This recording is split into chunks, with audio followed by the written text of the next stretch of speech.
দেখো C6 হচ্ছে H4Cl2 বলছে এই যৌগে কয়টা সমাণু পাওয়া যাবে এবং কি কি হতে পারে, সম্ভাব্য সমাণু কয়টা সেটা দেখার জন্য আগে প্রথমে যৌগটাকে গঠনটা একটা দেখতে হবে। C6H4Cl2 স্যার যৌগটা হচ্ছে একটা অ্যারোমেটিক যৌগ হবে, বেনজিন চক্র হবে, বুঝছেন? তো দেখেন হচ্ছে এরকম যদি হয় তো স্বাভাবিকভাবে হচ্ছে একটা বেনজিন বলয়। তো এখানে আমরা হচ্ছে ক্লোরিন দিলাম, এখানে একটা ক্লোরিন দিলাম, নাম্বারিং করলাম 1 2 3 4 5 6। এই যৌগটার নাম হবে হচ্ছে 1,2 ডাইক্লোরো হচ্ছে বেনজিন। 1,2 ডাইক্লোরো কি বলছি আমরা, বেনজিন। আবার দেখেন বেনজিন বলার মতো গোলটা একটু বড় করে দিবেন, হ্যাঁ, ছোট করে দিলে অক্সিজেন ভুল হতে পারে।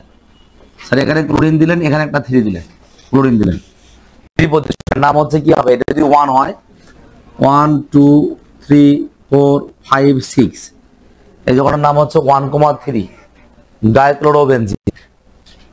আবার দেখেন হচ্ছে আরেকটা যৌগ যদি আমরা এখানে দেই, এখানে একটা ক্লোরিন আছে, এখানে একটা ক্লোরিন দিলাম, নাম্বারিং করলে 1 2 3 4 5, এখানে কত হবে 6। এই যৌগটার নাম হচ্ছে 1,4 কত হবে, ডাইক্লোরোবেনজিন। বুঝেন না? আর চেঞ্জ করতে পারবেন না পজিশন, কেন নয়, ক্লোরিন যখন এই পাশে দিবেন হয়তো ভাবতেছেন যে আমি ক্লোরিনটা এই পাশে দিব, ক্লোরিনটা যদি এই পাশে দেই, এই পাশে এখানে যে ক্লোরিন দিলাম, এখানে ক্লোরিন হয়তো ভাবতেছেন 1,5 ডাইক্লোরোবেনজিন দিব, হবে না, কারণ তখন নাম্বারিং এর দিক থেকে হবে, বুঝছেন না? তাই একই ধরনের প্রতিস্থাপক বেনজিন বলয়ের সাথে, একই ধরনের প্রতিস্থাপক যদি বেনজিন বলয়ের সাথে হচ্ছে দুইটা থাকে, তাহলে আমরা শাখা পাবো হচ্ছে এরকম সমাণু পাবো 3টা, এরা পরস্পরের হচ্ছে সমাণু। আর যদি দুটা ভিন্ন প্রতিস্থাপক থাকে তাহলে সমাণু পাবেন মোট হচ্ছে 6টা। কয়টা হবে, 6টা, কারণ একটাকে ফিক্সটাকে বাকিগুলো চেঞ্জ করব, আবার আরেকটাকে ফিক্সটাকে বাকিগুলো চেঞ্জ হবে। এটা নিয়ে খুব বেশি সমস্যা বা চাপ নেওয়ার দরকার নাই, আমরা খুব সহজে বুঝতে পারবো। যদি 3 ধরনের 3টা প্রতিস্থাপক থাকে 3 3 9টা পাবেন, বাট একই ধরনের প্রতিস্থাপক যদি থাকে দুটা তাহলে পাবো কয়টা, কয়টা পাবো, 3টা সমাণু পাবো। আর যদি দুটা ভিন্ন প্রতিস্থাপক থাকে, যেমন এই ধরনের যৌগ, বাসাকে একটু ট্রাই করে দেখবেন, C6H4 CH3 একটা প্রতিস্থাপক, NO2 একটা প্রতিস্থাপক, এর জন্য 6টা পাবেন। কেন, একবার CH3টাকে ফিক্সটাকে N2 কে ঘোরাবেন, NO2টাকে, এবার NO2 কে ফিক্সটাকে কি করবেন, CO3 কে ঘোরাবেন, বুঝলেন নি? 3 দুগুণে হচ্ছে কটা হবে, 6টা পাওয়া যাবে। আচ্ছা 6টা হবে টোটাল, 6টা। এই যৌগের জন্য 6টা হবে, এর জন্য কয়টা হয়েছে, 3টা হয়েছে। একটু খেয়াল করে দেখবেন যে সমাণুগুলো ঠিক মতো পারা যায় কিনা, কারণ সমানতা নিয়ে পরীক্ষায় প্রশ্ন কিন্তু হবে। অনেকে হয়তো আমরা গায়ে লাগাইতেছি না, হয়তো পড়া কিন্তু স্টার্ট হয়ে গেছে, অর্গানিক কেমিস্ট্রির নামকরণ শেষ, মানে এখন পড়তে কিন্তু সময় লাগবে না। আমরা সেপ্টেম্বর অক্টোবর এই 2 মাসের মধ্যে শেষ করবো এবং হবে ইনশাল্লাহ, সমস্যা নাই। তারপর মানে অর্থনীতির রসায়ন বাকি আছে, কয়েকদিন ক্লাস করব, নভেম্বর মাসের মধ্যে পুরো কোর্সটি শেষ করে দিব, বোঝা গেছে? আচ্ছা এখন আসি, মোটামুটি লিখছেন, আমরা এখন স্টেরিও সমানতা নিয়ে কথা বলবো। স্টেরিও সমানতা এটা মোটামুটি আমরা পারছি। হাইড্রোজেন থাকলে কেন, পুরো যৌগটার নাম বেনজিন, হাইড্রোজেন তো কখনো থাকবে না প্রতিস্থাপক, বেনজিন বরং হাইড্রোজেন চলে গিয়ে অন্য কোনো যুক্ত হবে। হাইড্রোজেন তো এখানে আসি, বাট এখানে এখানে এখানে ক্লোরিন দিয়েছি, মানে কি হাইড্রোজেন চলে গেছে, দেখে ক্লোরিন ওখানে আছে, বুঝলি? হাইড্রোজেন আছে এখানে, কিন্তু এখন হাইড্রোজেন সংখ্যা 4টে হয়েছে, 1টা 2টা 3টা, এখানে একটা 4টে, এই 2 জায়গা নাই, হাইড্রোজেন চলে গিয়ে প্রতিস্থাপক যুক্ত হয়েছে। আচ্ছা এবার লেখেন স্টেরিও সমানতা।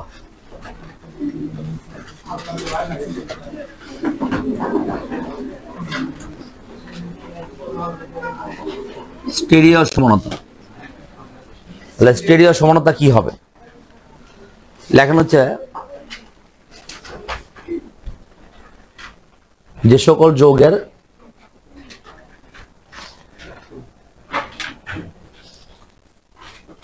আণবিক ও গাঠনিক সংকেত একই, যে সকল যৌগের আণবিক ও গাঠনিক সংকেত একই কিন্তু ত্রিমাত্রিক দিকবিন্যাস ভিন্ন। আণবিক ও গাঠনিক সংকেত একই কিন্তু ত্রিমাত্রিক দিকবিন্যাস ভিন্ন।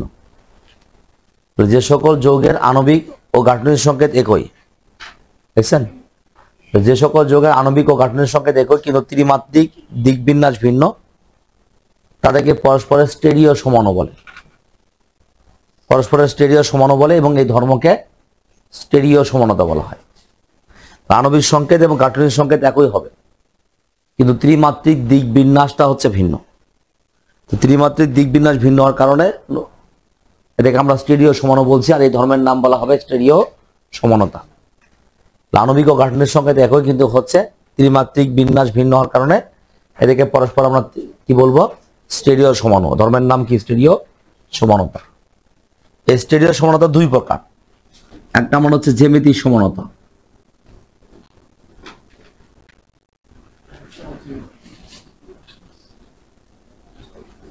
জ্যামিতিক সমানতা বা হচ্ছে সিস্টেম সমানতা,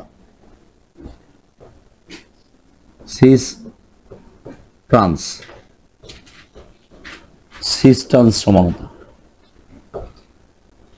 তারপরে হচ্ছে দুই নম্বর হচ্ছে আলোক সমানতা।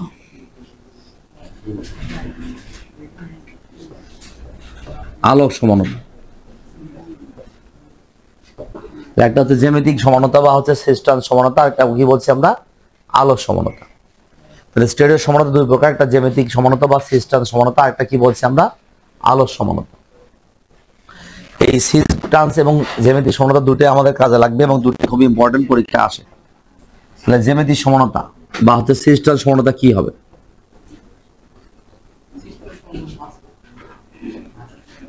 জ্যামিতিক সমানতা, জ্যামিতিক সমানতা বা সিস্টেন্স সমানতা কি হবে? জ্যামিতিক সমানতা বা সিস্টেন্স সমানতার সংজ্ঞা লিখি আমরা। হ্যাঁ, জ্যামিতিক সমানতা কি বা হচ্ছে সিস্টেন্স সমানতা কি হবে লেখা শুরু কর। এই দুটো আজকে হবে না, শুধু একটা অন্তত প্রথমটা যদি হয় পরেরটা আমরা নেক্সট ক্লাসে কথা বলবো। তাহলে জ্যামিতিক সমানতা বা সিস্টেন্স সমানতা এখন হচ্ছে একই আণবিক ও গাঠনিক সংকেত বিশিষ্ট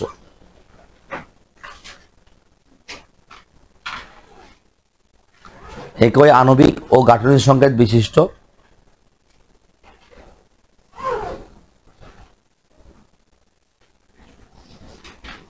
জৈব যৌগের কার্বন কার্বন অক্ষ বরাবর বিশিষ্ট জৈব যৌগের কার্বন কার্বন অক্ষ বরাবর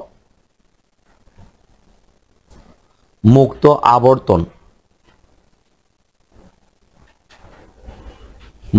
আবর্তন সম্ভব না হলে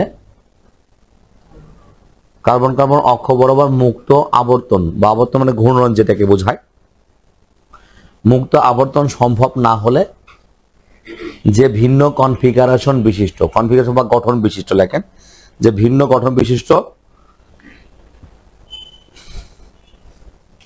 কনফিগারেশন বা হচ্ছে গঠন বিশিষ্ট দুই ধরনের যৌগ অণুর উদ্ভব ঘটে। কনফিগারেশন বিশিষ্ট দুই ধরনের দুই ধরনের যৌগ অণুর উদ্ভব ঘটে মানে সৃষ্টি হয়, যে দুই ধরনের যৌগ অণুর উদ্ভব ঘটে তাদেরকে হচ্ছে জ্যামিতিক সমাণু বলে।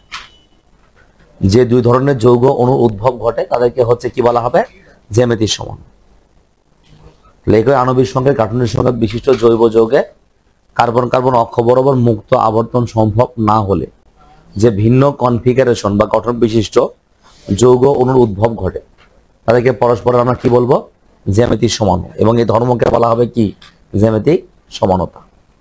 আণবিক সংকেত একই বাট গাঠনিক সংকেত কি বলছি আমরা, ভিন্ন। একই আণবিক সংকেত এবং ভিন্ন গাঠনিক সংকেত বিশিষ্ট জৈব যৌগে কার্বন কার্বন অক্ষ বরাবর যদি মুক্ত আবর্তন সম্ভব না হয় তাহলে যে ভিন্ন কনফিগারেশন বা বিশিষ্ট ঘটে বা সৃষ্টি হয় তাদেরকে আমরা পরস্পরের কি বলবো, জ্যামিতিক সমাণু। এবং এই ধর্মকে বলা হয় কি, জ্যামিতিক সমানতা। যে দুই ধরনের যৌগ উদ্ভব ঘটে তাদেরকে আমরা বলি জ্যামিতিক সমাণু এবং এই ধর্মের নাম কি বলা হবে, জ্যামিতিক সমানতা। এখন দেখেন কেমন করে হবে, কার হবে, জ্যামিতিক সমানতার শর্তগুলো লিখবো, কার জন্য হবে, কিভাবে হবে সেটা আমরা জানার চেষ্টা করব।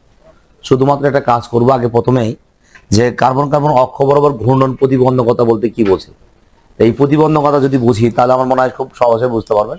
কারণ হচ্ছে এই যে দুটা কার্বন আছে, এটা একটা কার্বন, এটা একটা কার্বন, কার্বন কার্বন বন্ধন তৈরি করেছে। আমরা একটা কার্বনকে ফিস থেকে আরেকটা কার্বনকে কিন্তু মুভমেন্ট করাতে পারবো, ঘোরাতে পারবো, একটাই বন্ধন ভাঙবে না। বোঝেন না বিষয়টা? তাহলে ভাঙবে না, এটা হচ্ছে আমরা ঘূর্ণন প্রতিবন্ধকতা না, ঘুরতে পারছি। বাট যদি এরকম হয় দুটা কার্বন থাকে একসাথে, হ্যাঁ, কার্বন কার্বন দ্বিবন্ধন আর কি, যেটা একটাকে ফিসটাকে যদি আরেকটাকে ঘুরাতে চাই হবে না। মানে দুটা কার্বন একটা বন্ধন ফিসটাকে আরেকটা বন্ধনকে ঘুরাতে যাবো, ঘুরবে না, মানে ভাঙে যাবে। বোঝেন নাই? তাহলে দুটো একসাথে ঘুরবে না, একটাকে ফিস রাখছি, বাকি আরেকটাকে ঘুরাতে চেষ্টা করতেছি, ঘুরবে না। এটা যে ঘুরবে না, এটা হচ্ছে ঘূর্ণন প্রতিবন্ধকতা, ঘুরতে বাধা সৃষ্টি করবে। আমি যখন এককভাবে আসি, এককভাবে কি হবে, যে কোনো মুহূর্তে আমি একদিকে ঘুরতে পারবো, ঠিক না? আমার সাথে যখন আরেকজনকে বেঁধে দেওয়া হবে, তখন দুজন কিন্তু একজনকে ফিসটাকে আরেকজন ঘুরতে পারবে। দেখে বোঝেননি বিষয়টা? তাহলে একজন আসি, আমি মুভমেন্ট করতে পারছি। যখন দুইজনকে একসাথে বেঁধে দেওয়া হবে, একসাথে থাকবো, তখন পেছন দিকে একজন যদি ঘুরতে চায়, একজন ফিস থাকে, দুজন একসাথে ঘুরলে তো ফাইন, দ্যাটস ওকে। বাট একজনকে ফিসটাকে যদি আরেকজন ঘুরতে চায়, তাহলে কিন্তু বাধার সম্মুখীন, ঘুরতে পারবে না। তখনই নতুন একটা কনফিগার বা গঠন তৈরি হবে। আর নতুন কনফিগার বা গঠন তৈরি হলেই তাদেরকে আমরা পরস্পরের কি বলবো, জ্যামিতি সমান। এবং এটা সব ধরনের যৌগের জন্য হবে না, দ্বিবন্ধনযুক্ত যৌগের ক্ষেত্রে হয় থাকে, আর চাকরিক কাঠামোযুক্ত যৌগ অ্যালকেন যারা, তাদের হয়। শর্তগুলো লিখে দিব, সমস্যা নয়, আপাতত বোঝানোর চেষ্টা করছি। এই যে কার্বন কার্বন আছে, হ্যাঁ, আগে বুঝবেন কার্বন কার্বন দ্বিবন্ধন আছে না স্যার? ধরেন এখানে একটা উপাদান আছে এ, এটা উপাদান আছে হচ্ছে বি, স্যার এটা উপাদান আছে বি, এটা উপাদান আছে হচ্ছে এ, স্বাভাবিকভাবে হলো। তো এখন কার্বন কার্বন অক্ষ দুটো আছে, দ্বিবন্ধন আছে। এই অক্ষ থেকে আরেকটা অক্ষের যে দূরত্বটা থাকে, অক্ষ বরাবর ঘুরতে পারবে না, কারণ দুটা বন্ধন আছে, একটাকে ফিসটাকে আরেকটাকে ঘোরানো সম্ভব নয়। তো যদি সম্ভব না হয়, তাহলে একটু কি হবে, অল্প একটু ঘুরবে, ঘোরার পরে এই এটা কোথায় যাবে, উপরে যাবে, বিটা কোথায় আসবে, নিচে আসবে। তখন দেখেন কি হবে, কার্বন কার্বন এ পাশে ধরেন এ বি ঠিকই আছে, বাট এ পাশে গিয়ে কি হচ্ছে, এটা কোথায় গেছে বলছি, এটা উপরে চলে গেছে, বিটা নিচে আছে। কেন? কারণ পুরোটা ঘুরে নাই, এরকম করে ঘুরে নাই, কিন্তু এরকম হয়েছে একটু। আর পুরোটা যদি ঘুরে যায়, তাহলে এই বন্ধন থাকবে না, কি হবে, ভেঙে যাবে। বুঝলেন না? এই যে ঘূর্ণন একটা বাধা সৃষ্টি হচ্ছে, বাধা সৃষ্টি হওয়ার কারণে নতুন একটা কনফিগার তৈরি হলো, নতুন একটা গঠন তৈরি হলো। আর এই পরস্পরের কি বলা হবে, সমান। এবং কি সমান হবো, জ্যামিতিক সমানতা। আর ধর্মের নাম বলে কি, জ্যামিতিক সমানতা। ঠিক আছে? তো এই যে সমানতার সৃষ্টি হচ্ছে, আর যদি ঘুরতে পারতো তাহলে তো হতো না। এখন যদি বলেন স্যার ত্রিবন্ধনযুক্ত যৌগ যদি লেখেন, অনেকে প্রশ্ন করে থাকেন যে স্যার ত্রিবন্ধনযুক্ত যৌগ তো হচ্ছে কি আছে, আরো ঘূর্ণন থাকবে, আরো ঘূর্ণন প্রতিবন্ধকতা থাকবে না? কিন্তু আসলে প্রতিবন্ধকতা আছে না নাই, এটা বুঝবেন কিভাবে? এ ঘুরতে পারলো কি পারলো না বোঝার কোনো সুযোগ নাই, কারণ কি, এর একটা হাতেই এইস আছে, ঘুরলো অথবা কি হলো না, ঘুরলো না। তাহলে যদি ঘুরে বাধার সৃষ্টিও হয়, আপনি কি বুঝতে পারতেছেন? কিন্তু এখানে বোঝা যাচ্ছে কেন, বাধা সৃষ্টি হওয়া মানে কি, জাস্ট হালকা একটু উল্টে যা চেঞ্জ হচ্ছে। আর যদি পুরোটা ঘুরতে পারতো, এটা ঘুরে আবার এখানে আসতো, এটা উপরে যেত, তাহলে বুঝতে পারতো না। এখানে বুঝতে পারতেছি কেন, সে ঘুরতে পারতেছে না জন্যই চেহারাটা হালকা চেঞ্জ হয়েছে। বুঝতে পারছেন? আমার মাথাটা যদি আমি ঘুরাতে পারি, পুরোটা ঘুরে দেবে 360 ডিগ্রি অ্যাঙ্গেলে ঘুরে আবার এখানে আনতে পারি, তো বুঝতে পারবেন না, ঘূর্ণন প্রতিবন্ধকতা থাকবে। বাট বোর্ডটাকে ফিসটাকে মাথাটাকে ঘুরে আবার ওখানে আনতে পারবো না, কিছুটা চেঞ্জ হবে, হবে কি না? তাহলে আগেকার এইরকম একটা চেহারা, এরকম একটা চেহারার মধ্যে পার্থক্য আছে না? এই যে দুটা ভিন্ন কনফিগার হলো, এটা পরস্পরের জ্যামিতি সমান। বুঝছেন তো? এখন সিম্পলি যেটা হচ্ছে, জাস্ট হচ্ছে এখানে যেটা আছে, যে এইটা যদি এরকম হয়, একটাই আছে হাত, আমি ঘোরাতে চেষ্টা করব, বাধা পাবো কি পাবে না, এটা বাহ্যিক দৃষ্টিকোণ থেকে দেখা কোনো সুযোগ নাই। কারণ ঘুরছে কি ঘোরা নাই কেমনে বুঝবেন? কনফিগার চেঞ্জ করার সুযোগ আছে? আছে? নাই। তাহলে কেমনে বুঝবেন? ধরুন আমার এই যে মুখ দিয়ে কথা বলছি, এই পাশে ফেস, পিছনে একটা ফেস আছে, আমি অল্প একটা ঘুরলাম, আপনি বুঝতে পারবেন না। বুঝতে পারবেন কারণ কি, দুপাশে চেহারা একই, ঘুরেছি কি ঘুরেনি কেমনে বুঝবেন? তাই ফেস যদি দুপাশে একই হয়, সেম সেম আছে, এবং এখানে ঘূর্ণন প্রতিবন্ধকতা আছে না, এটা বোঝার কোনো সুযোগ নাই। তাই ত্রিবন্ধনযুক্ত যৌগের হবে না, এটা হবে কার, সেফ দ্বিবন্ধনযুক্ত যৌগের জন্য। এবং আরেকটা যৌগের জন্য হতে পারে, সেটা হচ্ছে এরকম চাকরি কাঠামোযুক্ত যৌগ হতে হবে। চাকরি কাঠামোযুক্ত যৌগ, এখানে এ আছে, এখানে বি আছে, ধরেন এখানেও এ দিলাম, এখানে বি দিলাম, তাহলে দুইটা কার্বন কিন্তু দ্বিবন্ধন না, বাট এক কার্বন দুপাশে দুটা বন্ধন তৈরি করেছে। সো একটা ফিস থেকে আরেকটা ঘুরতে গেলে কি হবে, ঘুরতে পারবে না। আর দুটো যদি মানে ঘুরতে পারবে না, তাহলে ভেঙে যাবে, একবার বেশি মোচড় দিলে ভেঙে যাবে। তো ভেঙে গেলে তো যৌগই থাকবে না, তখন কি হবে, দুটো ভিন্ন কনফিগার তৈরি হতে পারে, যে কিছুটা বাঁকা গেছে বাট বিকৃতি হয়ে দুটো ভিন্ন কনফিগার তৈরি হয়েছে। এটা এ বি ঠিক আছে, এখানে যায় কি হয়েছে বি, এখানে কি, আর যদি ঘুরে আগের অবস্থায় ফিরে আসতে পারতো তাহলে তো আগের মতোই হতো। এই যে বাধা সৃষ্টি হওয়ার কারণে নতুন একটা গঠন তৈরি হলো, এটাকে আমরা বলি জ্যামিতিক সমাণু। তাহলে কাদের কাদের হবে কিছুটা বলে ফেলছি, বাট তারপরে আমরা হচ্ছে এখানে লেখার চেষ্টা করব যে কার কার জন্য হবে, আমরা লিখবো অবশ্যই। তাহলে জ্যামিতিক সমানতার শর্ত লিখতে হবে, পরীক্ষা কিন্তু খুবই আসে জ্যামিতিক সমানতার শর্ত, আবার বলতে পারে যে জ্যামিতিক সমানতা কি। তাহলে জ্যামিতিক সমানতা মনে থাকবে তো, বিশিষ্ট জৈব যৌগে যদি কার্বন কার্বন অক্ষ বরাবর মুক্তভাবে ঘূর্ণন না হয়, বাধা প্রাপ্ত হয়, তাহলে দুই ধরনের যৌগের সৃষ্টি হবে। এদেরকে পরস্পরের জ্যামিতিক সমাণু বলবো, এবং এই ধর্মের নাম কি বলা হবে, জ্যামিতিক সমানতা। জ্যামিতিক সমানতার শর্ত এখন লিখি, আমরা তো তথ্য মোটামুটি বুঝলাম, শর্ত কি হবে। নাম্বার 1, তাহলে জ্যামিতিক সমানতার শর্ত, তাহলে শর্তগুলো কি কি হবে, সবাই এই শর্ত মানবে কিনা। শর্ত হচ্ছে নাম্বার 1, প্রতিস্থাপিত অ্যালকিন, প্রতিস্থাপিত অ্যালকিন, প্রতিস্থাপিত অ্যালকিন বা হচ্ছে একটা হচ্ছে প্রতিস্থাপিত অ্যালকিন হতে হবে, প্রতিস্থাপিত অ্যালকিন বা হচ্ছে চাক্রিক, চাক্রিক মানে চক্রাকার, চাক্রিক কাঠামোযুক্ত প্রতিস্থাপিত অ্যালকেন হতে হবে। তাহলে চাক্রিক কাঠামোযুক্ত প্রতিস্থাপিত অ্যালকেন, চক্রাকার যৌগ কিন্তু প্রতিস্থাপিত অ্যালকেন হতে হবে। তাহলে চাক্রিক কাঠামোযুক্ত প্রতিস্থাপিত কি হবে, অ্যালকেন। তাহলে প্রতিস্থাপিত অ্যালকিন বা হচ্ছে চাক্রিক কাঠামোযুক্ত প্রতিস্থাপিত অ্যালকেন বলতে আসলে কি বোঝায়, আমরা তো অ্যালকিন বুঝি তাই না, ওটাই আগে বোঝায়। অ্যালকিন মানে কি, কার্বন কার্বন, হ্যাঁ দুপাশে দুটো হাত আছে না স্যার। আচ্ছা, মানে জ্যামিতিক সমানতা বোঝাতে গেলে আমরা এরকম করে বোঝাই, সিস বা ট্রান্সটাকে সহজে বোঝানোর জন্য। তো এখানে দেখেন একটু, আমরা এখানে যদি এরকম চিন্তা করি, এই যে এটা যদি এইচ হয় স্যার, এই এইচ হয়, ভালো করে খেয়াল করুন, এটা এইচ এটা এইচ, স্যার এই যোগটা জ্যামিতিক সমানতা প্রদর্শন করবে না, দ্বিবন্ধন আছে। কেন করবে না, কেন করবে না তার ব্যাখ্যা আমরা কিছুক্ষণ আগে দিয়েছি। এ যদি ঘুরতে বাধারও সৃষ্টি হয়, ঘুরতে পারতেছে না, তাহলে নতুন কি কনফিগার তৈরি হবে, দুটোতে একই রকম দুপাশে, তাহলে কনফিগার তৈরি হওয়ার কোনো সুযোগ নাই। তাহলে প্রতিস্থাপন লাগবে, ধরুন হাইড্রোজেন প্রতিস্থাপন হয়েছে CH3 দ্বারা, কথার কথা, যদিও এটা একটা মানে পুরোটা যৌগ মিলা হবে, এরকম হতে পারে, এখানে হাইড্রোজেন চলে গেছে, এর প্রতিস্থাপিত অ্যালকেন। অথবা হচ্ছে কি হতে পারে, এখানে যদি হাইড্রোজেনের পরিবর্তে ক্লোরিন দিয়ে, হবে না, হাইড্রোজেন প্রতিস্থাপন হয়েছে, এই সমস্ত যৌগে কিন্তু জ্যামিতিক সমানতা হবে।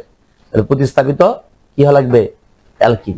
অ্যালকিনের হাইড্রোজেনটা ধরেন হচ্ছে CH3 দ্বারা প্রতিস্থাপিত হবে, অথবা ক্লোরিন দ্বারা প্রতিস্থাপিত হবে, অথবা অন্য কোনো মূলক দ্বারা প্রতিস্থাপিত হবে। যদি হয় তাহলে সেটাকে আমরা কি বলবো, এই জ্যামিতিক সমানতা প্রদর্শন করবে বলে ধরে নিব, বোঝা গেছে। আবার চাক্রিক কাঠামোযুক্ত যৌগের ক্ষেত্রে সেম হবে, এর একটা কন্ডিশন, কি বুঝছি সবাই। তাহলে অ্যালকিন ক্ষেত্রেও তাই, চক্রাকার যৌগ যদি হয়, সে চক্রাকার যৌগের জন্য তাই, এটা চক্রাকার যৌগ, এখানে হাইড্রোজেন ছিল, ধরেন এখানে একটা CH3 আছে, এখানে একটা ক্লোরিন আছে, তাহলে এখানে একটা এইচ আছে, এখানে একটা CH3 দিছে, হতেই পারে। তো প্রতিস্থাপিত যৌগ হতে পারে, তাই না। প্রতিস্থাপিত অ্যালকিন অথবা চাক্রিক কাঠামোযুক্ত প্রতিস্থাপিত অ্যালকেন হতে, এটা প্রথম কথা। তাহলে এটা যদি বলি কার্বন কার্বন ঘূর্ণন প্রতিবন্ধকতা থাকতে হবে, এটাও কিন্তু বলা যেতে পারে। আর কার্বন কার্বন ঘূর্ণন প্রতিবন্ধকতা কখন থাকবে, যখন এই ক্যাটাগরি হবে, প্রতিস্থাপিত অ্যালকেন, অ্যালকিন অথবা চাক্রিক কাঠামোযুক্ত প্রতিস্থাপিত অ্যালকেন, এটা বলেই কার্বন কার্বন কি থাকবে, ঘূর্ণন প্রতিবন্ধকতা। মানে হচ্ছে ওখান থেকে কিছু একটা চলে গেছে, এখানে CH ছিল, ধরেন হাইড্রোজেন চলে যুক্ত হয়েছে না, এরকম প্রতিস্থাপন হওয়া লাগবে, এই জন্য প্রতিস্থাপিত অ্যালকিন। শুধু অ্যালকিন গ্রুপের যৌগ যদি বলি, আমি যদি বলতাম এরকম যৌগ CH2 ডাবল বন্ড CH2, এখন তুমি বল দ্বিবন্ধন তো আছেই, অ্যালকিন হলেই যে সব সময় হবে তা তো না, এটা হবে না। তাহলে প্রতিস্থাপিত অ্যালকিন হলে আমাদের জন্য ভালো হবে। আচ্ছা, এখন 2 নম্বর তথ্য লেখেন। 2 নম্বর তথ্য হচ্ছে, আচ্ছা আমরা আরেকটা তথ্য লেখেন, কার্বন কার্বন ঘূর্ণন প্রতিবন্ধকতা থাকতে হবে, কার্বন কার্বন ঘূর্ণন প্রতিবন্ধকতা থাকতে হবে। কার্বন কার্বন ঘূর্ণন প্রতিবন্ধকতা থাকতে হবে, এটা ওই যে এরকম যৌগ হলেই ঘূর্ণন প্রতিবন্ধকতা তৈরি হবে। তাহলে কার্বন কার্বন ঘূর্ণন প্রতিবন্ধকতা থাকতে হবে। ঠিক আছে, কার্বন কার্বন ঘূর্ণন প্রতিবন্ধকতা থাকতে হবে। 3 নাম্বার লেখেন হচ্ছে কার্বন কার্বন ঘূর্ণন প্রতিবন্ধকতা থাকতে হবে, লিখছি সবাই? কার্বন কার্বন ঘূর্ণন প্রতিবন্ধকতার পাশাপাশি আমরা 3 নম্বরে লিখবো হচ্ছে দ্বিবন্ধন যুক্ত যৌগ। দেখেন হচ্ছে দ্বিবন্ধন যুক্ত যৌগের দ্বিবন্ধন যুক্ত যৌগের বা হচ্ছে চাকরিক কাঠামোযুক্ত যৌগের, দ্বিবন্ধন যুক্ত যৌগের বা চাকরিক কাঠামোযুক্ত যৌগের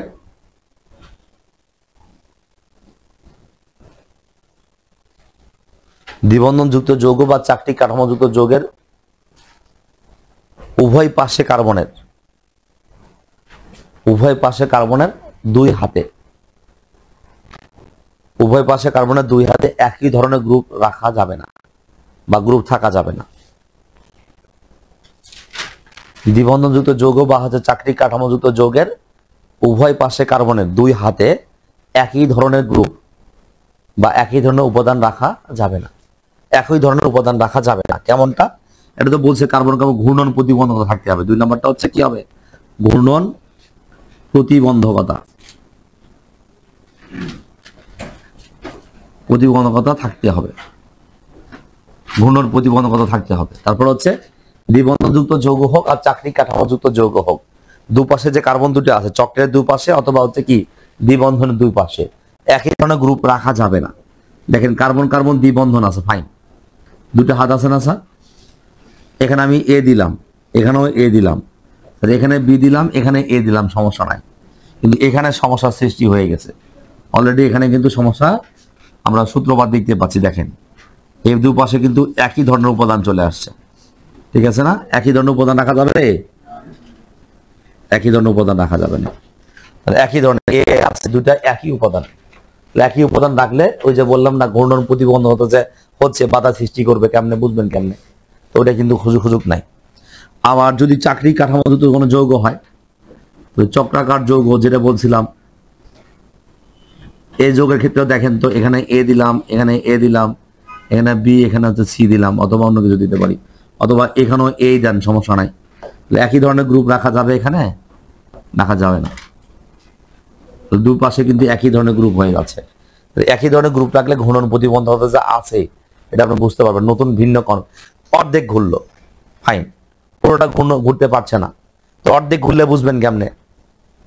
অর্ধেক ঘুরলে যদি আগের অবস্থায় ফিরে আসে বোঝা যাবে। আর যদি ভিন্ন থাকতো তাহলে অর্ধেক ঘুরলে যে উপরে যাচ্ছে একটা নিচে যাচ্ছে, এটা কিন্তু খুব ভালো করে বুঝতে পারা যাবে। এই জন্য ঘূর্ণন প্রতিবন্ধকতা থাকতে হবে। আর কার্বনের দুপাশে চক্রাকার যৌগ হোক অথবা হচ্ছে কি অ্যালকিন হোক, যেটাই হোক না কেন, দুপাশের কার্বনের যে দুটা হাত, এই দুটো হাতে একই ধরনের গ্রুপ রাখা যাবে না। মনে থাকবে তো? তাহলে জ্যামিতিক সমানতার বিষয়টা বুঝে গেছি। জ্যামিতিক সমানতার শর্তগুলো বুঝলাম যে হচ্ছে চাকরিক কাঠামোযুক্ত যৌগ অথবা প্রতিস্থাপিত অ্যালকিন হওয়া লাগবে। তারপরে হচ্ছে কি ঘূর্ণন প্রতিবন্ধকতা থাকতে হবে। আর দ্বিবন্ধন বা চক্রাকার যৌগের দুপাশে কার্বনের দুপাশে দু হাতে একই ধরনের গ্রুপ রাখা যাবে না। মানে আমি এ পাশে রাখি নাই, ভিন্ন রাখছি, বাট এই পাশে তো এক রাখছি, যে কোনো একটা কার্বনেও আমি হচ্ছে একই ধরনের গ্রুপ রাখতে পারবো না। কোথাকে বোঝা গেছে? এখন প্রশ্ন হতে পারে স্যার জ্যামিতিক সমানতা তাহলে প্রদর্শন করবে কারা কারা? এই শর্ত যারা মানবে তারা জ্যামিতিক সমানতা প্রদর্শন করবে, ঠিক না? তাহলে আমরা জ্যামিতিক সমানতার শর্তগুলো লিখে ফেলছি। এখন একটু কাজ করি যে নিম্নরূপ বা নিম্নোক্ত ধরনের যৌগ, এটা আলাদা নাম এটা, হ্যাঁ দেখেন, নিম্নোক্ত ধরনের যৌগ বা নিম্নোক্ত মানে প্রকারের যৌগগুলো হচ্ছে কি হবে? জ্যামিতিক সমানতা প্রদর্শন করবে। তাহলে কোন ধরনের যৌগ জ্যামিতিক সমানতা প্রদর্শন করে তার একটা কনফিগার দেখে আসি আমরা। নিম্নরূপ শ্রেণীর যৌগ জ্যামিতিক সমানতা প্রদর্শন করে। আমরা একটা একটা করে উদাহরণ লিখব এবং সেটাকে বোঝানোর চেষ্টা করব। নিম্নরূপ শ্রেণীর যৌগগুলো জ্যামিতিক সমানতা প্রদর্শন করবে কেমন হবে দেখেন একটু। এ মানে এ বি সি সমান হচ্ছে সি এ বি, এই ধরনের যৌগ জ্যামিতিক সমানতা প্রদর্শন করতে পারে। এই ধরনের যৌগগুলো কি করবে? জ্যামিতিক সমানতা প্রদর্শন করবে। কেমন করে বুঝবো এই ধরনের যৌগ জ্যামিতিক সমানতা প্রদর্শন করবে? কারণ এ বির সাথে সি আছে, সির সাথে কি দেওয়া আছে? দেওয়া আছে। এখন এই ধরনের যৌগগুলো জ্যামিতিক সমানতা প্রদর্শন করবে কেমন করে বুঝবো? এই ধরনের যৌগগুলো যে জ্যামিতিক সমানতা প্রদর্শন করবে সেটা বুঝবো কিভাবে? কারণ একটা যৌগ আমি দিলাম, কার্বনের সাথে কার্বনের কি বন্ধন? দ্বিবন্ধন। আচ্ছা, এখন এখানে আসি।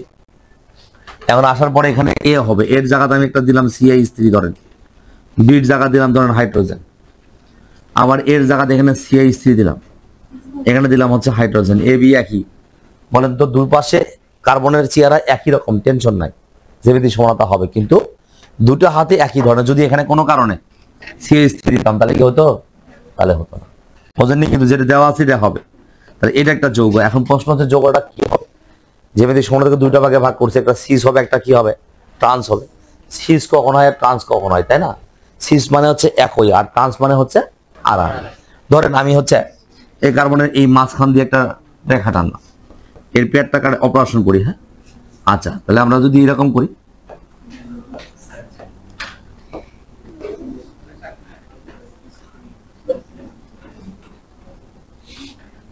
মাছ বরাবর দেখেন উপরে অংশ নিচের অংশ আছে, তাহলে উপরের অংশটা একই পাশ বলছে, নিচের অংশটা একই পাশ বলছে। তো একই পাশে কিন্তু একই ধরনের উপাদান আছে না স্যার? এখানে CH3, এখানেও CH3, এখানেও H, এখানেও H। আপনি যদি বড়টা ধরতে না পারেন তাতে সমস্যা নাই, H আছে, ছোটটাতে চিন্তা করেন। একই পাশে যদি একই গ্রুপের বা একই ধরনের উপাদান থাকে তো সেটাকে আমরা সিস বলি। কি বলি? তাহলে আমরা প্রথমে হচ্ছে সিস লিখে ফেলছি। তো সিস লেখার পরে নাম্বারিং করবেন 1 2 3 4। সিস বিউট কত ইন? 2 ইন, অথবা সিস বিউটিন 2, তাই না? সিস বিউট 2 ইন, অথবা কি বলবো আমরা? বিউটিন 2। তাহলে নর্মালি যে নাম আমরা জানি সেটা কিন্তু লিখতেছি বিউট 2 ইন, বাট সিস কেন বলছি? কারণ একই পাশে একই ধরনের উপাদান রয়েছে, আর যখন আমি জ্যামিতিক সমানতা চিন্তা করবো তখন সিস বা ট্রান্স চিন্তা করতে হবে অবশ্যই। সিস আর মানে সংখ্যার মানে অক্ষরটা তো নাম্বার পরে আপনি হাইড্রোজেন না, আচ্ছা আচ্ছা, এখানে তাহলে এই যে সিস লিখছেন, বিউট লিখছেন, সিস বিউট 2 ইন দিছি না? আচ্ছা, এর সাথে হচ্ছে আমরা অক্ষর সংখ্যা না হলেও সিসটাকে জাস্ট আলাদা চিন্তা করা হচ্ছে, জ্যামিতিক সমানতার একটা অংশ, সেজন্য সিস বা বিউট লেখার পরে আমরা একটা হাইপেন দিই, কারণ এটা যৌগের নামেরও কোনো অংশ না। এটাই হচ্ছে এই যৌগটা, সিস বা ট্রান্স হচ্ছে তার বিশেষণ বোঝায়, এই জন্য একটা হাইপেন দিয়ে বোঝানো হয়, বুঝতে পেরেছে? দিতে হয়। তাহলে সিস বিউট 2 ইন। আচ্ছা, তো এবার যদি আমরা এই যৌগটাকে এরকম করে চিন্তা করি, এরকম চিন্তা করি, এখন দেখেন এখানে CH3 আছে, এখানে H আছে, এই অংশটা ঘোরার চেষ্টা করেছে, তো অর্ধেক ঘুরতে পারছে, বাকিটা আর ঘুরতে পারবে না, কারণ এরপরে ঘুরতে গেলে ভেঙে যাবে, বুঝলেন নাই? তাহলে ঘূর্ণন প্রতিবন্ধকতা আছে জন্যই জাস্ট একটু ঘুরছে, বাকিটা পুরোটা ঘুরতে পারেনি, সম্ভব হয়নি, তাই নতুন একটা কনফিগার তৈরি হয়েছে। তাহলে আমরা যদি এই বরাবর দেখার চেষ্টা করি, দেখেন তাহলে উপরের অংশটুকু আর নিচের অংশটুকুর মধ্যে আড়াআড়ি ভাবে, মানে সমান তো নাই, আড়াআড়ি ভাবে মিল আছে, আছে না? আড়াআড়ি ভাবে মিল আছে মানে কি বলবো? ট্রান্স, ট্রান্স টু বিউটিন, অথবা ট্রান্স বিউট 2 ইন। ট্রান্স হচ্ছে কি? বিউট 2 ইন, এভাবে ট্রান্স বিউটিন। তাহলে এখন যদি আমরা হচ্ছে চক্রাকার যৌগের জন্য বলি, চক্রাকার যৌগের জন্য বলতে পারি, দেখেন এই চক্রাকার যৌগের জন্য বলছি, এখানে CH3 দিলাম, এখানে H দিলাম, স্যার এখানে H দিলাম, CH3 দিলাম, এখানে H দিলাম, বলুন তো এখানে সিস না ট্রান্স? সিস যৌগটার নাম কি হবে? 1,2 ডাইমিথাইল সাইক্লোপ্রোপেন, সঠিক, সিস বলতে হবে আগে, সিস 1,2। তার মানে বিষয়টা এরকম 1 2 3। আপনি কখনো ভাবেন না, কখনো ভাববার চেষ্টা করবেন না যে হচ্ছে 1 2 3 4 হবে, চক্রকার চক্র চিন্তা করতে হবে। তাহলে মানে কি, 1 নম্বর প্রতিসম মিথাইল, 2 নম্বর প্রতিসম মিথাইল, তাহলে সিস 1,2 ডাইমিথাইল, 1,2 ডাইমিথাইল সাইক্লোপ্রোপেন, বোঝা গেছে? Cis 1,2 dimethyl, cis 1,2 dimethyl cyclopropane হবে, বোঝা গেছে? এটা সিস কিন্তু হচ্ছে, উল্টে দিলে কি হবে? ট্রান্স হয়ে যাবে, সিস বা ট্রান্স বলছি আমরা। তাহলে এখন দেখেন এটা একটা ক্যাটাগরি গেল, আমি কিন্তু এক ক্যাটাগরি যৌগেরই উদাহরণ দিলাম। এখন নামকরণগুলো অবশ্যই লাগবে। 2 নাম্বার কন্ডিশন, মানে এই কন্ডিশনগুলো কি এই শ্রেণীর যৌগগুলো জ্যামিতিক সমানতা প্রদর্শন করবে। আপনি দেখবেন একাডেমিক এবং অ্যাডমিশনে অনেক কোশ্চেন আসছে দেখে কোশ্চিন দেখে বোঝা লাগবে যেটা হচ্ছে কারা জ্যামিতিক সমানতা প্রদর্শন করে। এমসিকিউতে আসে নিচে কোন যৌগটি জ্যামিতিক সমানতা প্রদর্শন করবে, এ ধরনের কোশ্চিন পরীক্ষায় আসে। আমরা যদি 2 নাম্বারের কথা বলি তাহলে কি হবে, CH3, আচ্ছা আমি বন্ড হচ্ছে CH, double bond CH, bond হচ্ছে Cl। বলেন তো স্যার এই যৌগটা জ্যামিতিক সমানতা প্রদর্শন করবে কিনা? আচ্ছা আমি একটা কাজ করি, এর আগে কন্ডিশন গুলো লিখে দেয় কেমন চেহারা হবে। কার্বন কার্বন তো হবে, এনে AB, তারপর বলছে BD, এই ধরনের যৌগগুলো যেখানে হচ্ছে কখনোই হচ্ছে এরকম নয়, A not is equal to হচ্ছে B, not is equal to হচ্ছে D, ABD তিনটা একই নয়, বোঝেন না? তিনটা ভিন্ন ভিন্ন হবে। ABCAD এক নয়, তিনটা ভিন্ন ভিন্ন, বাট B আর B তো সেম, তাই না? তো এটা কোন ক্যাটাগরির যৌগ হয়? এটা একটা ক্যাটাগরি বা এরকম যৌগ হলে তারা যে ওখানে আগেরটাও কিন্তু ছিল কি A not is equal to B, যদিও আমরা লিখি নাই, চাইলে লিখতে পারতাম। হ্যাঁ এখানে যে লিখেছি ABC লিখছি না, এখানে চাইলে লিখতে পারবো। A হচ্ছে A not is equal to হচ্ছে কি হবে B, A আর B এক নয়, সেটা আমরা অলরেডি দেখাইছি, প্রমাণও দেখাইছি এবং উদাহরণও দিয়েছি, সাথে সাথে উদাহরণগুলো দিয়ে যাচ্ছি, একটু বুঝে নেবেন। হ্যাঁ এবার দেখেন C আর C রয়েছে, এ পাশে আছে AB, ওই পাশে আছে হচ্ছে BD, তাহলে এখানে কমনটা কি B। এই ধরনের যদি লিখতে চাই তাহলে কেমন হবে দেখেন, এই যে বললাম CH3 CH CH Cl। প্রশ্ন হচ্ছে এই ধরনের যৌগ বা এই যৌগটা জ্যামিতিক সমানতা প্রদর্শন করবে কি করবে না? আমার এই যৌগটা জ্যামিতিক সমানতা প্রদর্শন করবে কি করবে না? অবশ্যই করবে। কারণ কি? কারণ হচ্ছে কার্বনের দুপাশে দুটো একই উপাদান নাই, আছে কি কার্বন কার্বন দ্বিবন্ধন, এর পাশে একটা ধরো CH3, স্যার একটা দিলাম আমি কি H, হতে পারে তো? এখানে কি দিবেন, ধরেন H দিলাম, এখানে কি দিলেন Cl, হতে পারে না? কি হতে পারে। আচ্ছা এখন প্রশ্ন হচ্ছে এই কার্বনের এটা কি সিজ বলবো না ট্রান্স বলবো? ট্রান্স বলবো, কারণ এই যে CH3 যাবেন না, এই CH যাবেন আড়াআড়ি ভাবে ট্রান্স বলবেন। তো ওকে ফাইন, ট্রান্স লিখলাম, ট্রান্স, তারপরে কি লিখবেন? কয়টা কার্বন এখানে? 4টা। এই ক্লোরিন আবার কার্বন পাবেন না, নাম্বারিং করবেন কোন পাশ থেকে? এই যে জাস্ট এটাই 1 নাম্বার, এটা 2 নাম্বার, কয় নাম্বার? 3 নাম্বার। প্লাস ট্রান্স কি হবে? 1 ক্লোরো, 1 ক্লোরো কি হবে? প্রোপ বা প্রোপিন লিখলেই হবে, প্রোপিন, তাই না? অথবা প্রোপ 1 ইন, 1 নাম্বার পজিশনে আছে না প্রোপিন, অথবা কি প্রোপ 1 ইন।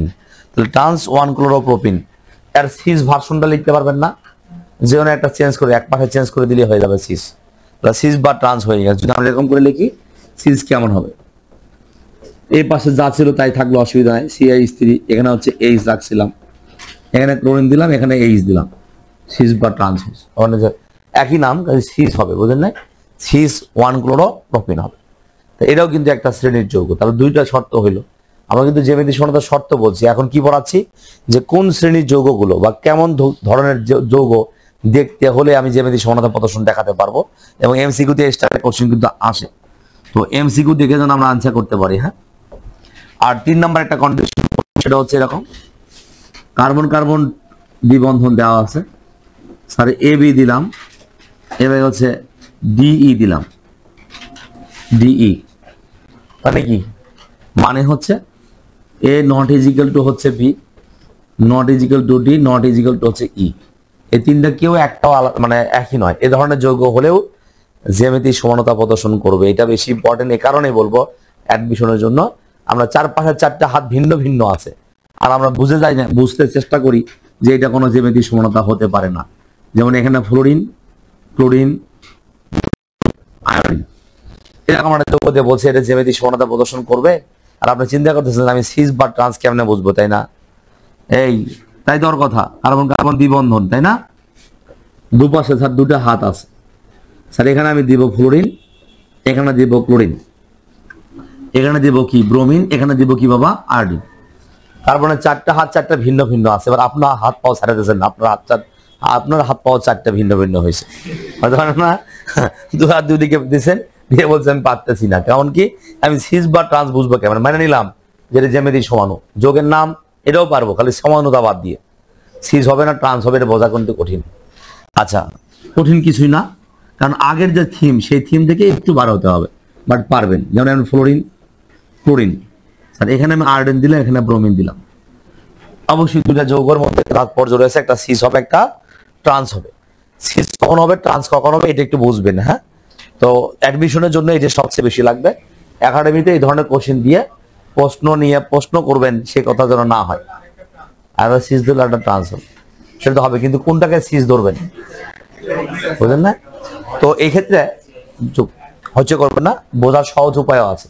সেটা হচ্ছে এই ফ্লোরিন আর ক্লোরিনের মধ্যে যখন দেখবেন কার্বনের দুপাশেই হাতের চারটা ভিন্ন ভিন্ন উপাদান, সেম সেম বোঝার কোনো সুযোগ নাই, তখন আপনাকে ওরকম আর চিন্তা করতে পারবেন না। যেরকম চিন্তা করে কিছুক্ষণ আগে একই অথবা বিপরীত পাশ দিয়ে বলছি, একই পাশে হলো সিস, বিপরীত পাশে হলো ট্রান্স, যদি একই ধরনের গ্রুপ থাকে।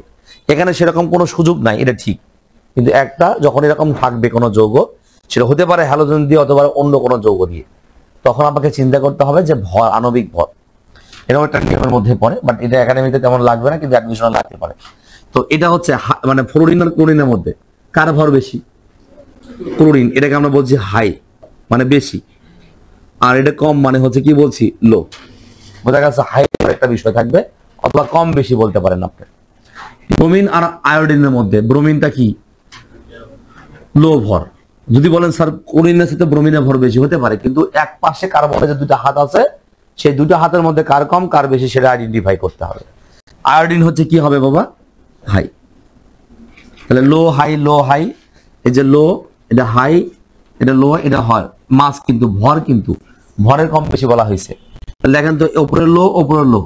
আবার ঠিক পূর্বের মতো আমি যদি মাঝখানে একটু পার্টিশন দিয়ে ফেলাই, উপরে লো আছে, নিচে কি আছে? হাই হাই আছে। হাই হাই এক পাশে, লো লো এক পাশে, তাই না? তাহলে আমরা কি বলবো এটাকে? এটা বলবো সিস সমাণু। নাম কি হবে? সিস সমাণু। নাম যেটাই হোক, নাম তো এমনি পারবেন, ইথিন তো হবেই নাকি?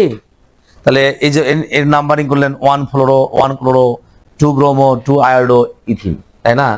1 ফ্লোরো, তারপরে ক্লোরো, ব্রোমো, আয়োডো, তারপরে কি হবে? ইথিন। নামে কোনো সমস্যা না। আচ্ছা, এখানে আপনার ইচ্ছা, সমস্যা নেই, আছে। 3টা কার্বন নাই বাবা, 2টা কার্বন।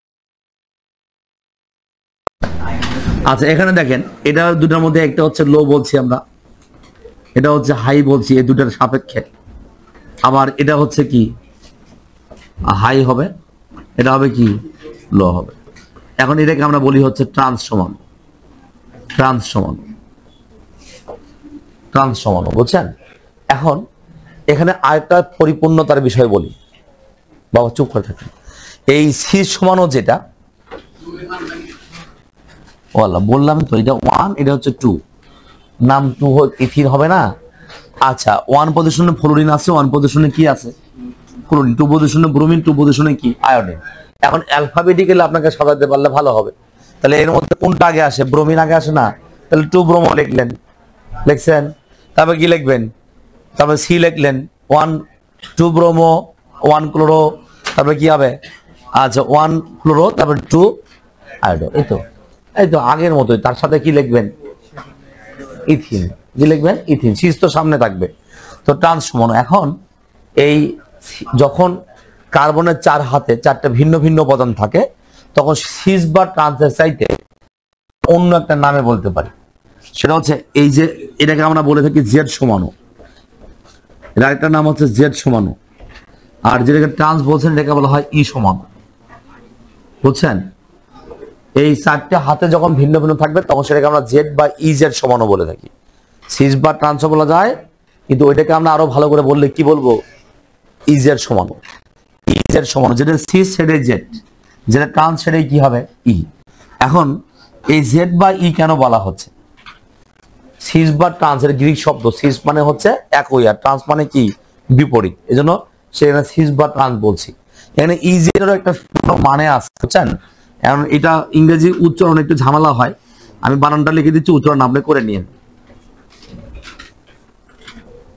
এরকম সম্মেন, এরকম একটা উচ্চারণ আসে। এটা হচ্ছে জার্মান শব্দ, এটা হচ্ছে জার্মান শব্দ। জার্মান শব্দের ভাষাভাষী উচ্চারণের একটা সমস্যা আছে। আচ্ছা, এটাকে আমরা বলি হচ্ছে, এই জার্মান শব্দ এর মানে হচ্ছে একই, একই বোঝায়। একই পাশে থাকলে সেটা এরকম উচ্চারণ হয়।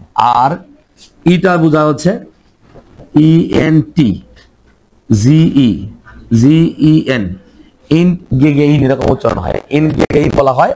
এটাকে আমরা বলছি এর অর্থ হচ্ছে বিপরীত।